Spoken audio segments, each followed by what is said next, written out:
Breaking breaking breaking news. Awami লীগের নেতা কর্মীদের কলিজা অনেকটা বড় হলেও দুশ্চিন্তা পড়বে বাকিদের জন্য, কারণ এবার চট করে বাংলাদেশে ঢোকার চিন্তা নয়, সরাসরি এয়ারপোর্ট দিয়ে বাংলাদেশে আসবেন শেখ হাসিনা। সেই মুজিব মরে না, জয় বাংলা, জয় বঙ্গবন্ধু, অ্যাকশন অ্যাকশন, ছাত্রলীগের অ্যাকশন, শেখ হাসিনাই আসবে, বাংলাদেশ হাসবে, কে বলে রে মুজিব না, মুজিব সারা বাংলায়, মুজিব সারা বাংলায়, মুজিব সারা বাংলায়, কে বলে রে মুজিব না।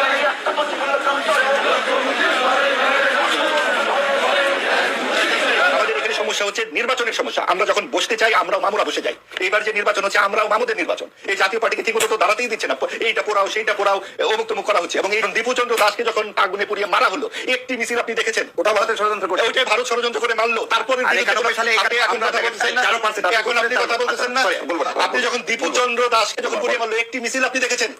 একটি কোনো কোথাও কোনো প্রতিবাদ না, এরা যেন মানুষ না। উপদেষ্টা কি কন দূর, আমার 1000 টাকার বাগান খাইলো 2 টাকার ছাগলে। আজকে 1000 টাকার যেই গণ্যমান্য ব্যক্তি হারা রয়েছে, কই কারা এই ছাগল পাগল হাসালা উপদেষ্টা এইটা সেইটা হইছে, একটা উপদেষ্টা হইলো। উপদেষ্টা উপদেষ্টা কারে কয়? যে দেশ পরিচালনা করার জন্য দক্ষতা সেই উপদেষ্টা।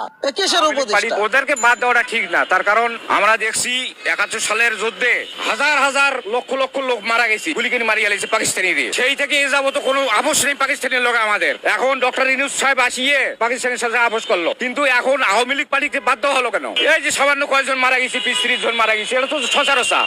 এই কারণে কি বাধ্য হলো না? দেশটা যখন স্বাধীন হয়েছে তখন জয় বাংলা বলেই স্বাধীন হয়েছে। এখন জয় বাংলা বললে কয় কি হয় আওয়ামী লীগ। আরে বড়া, দেশ যখন স্বাধীন হয়েছে তখন তো জয় বাংলাই বলছে, তখন আওয়ামী লীগটা আর কি আছে, আর বিএনপি কি আছে?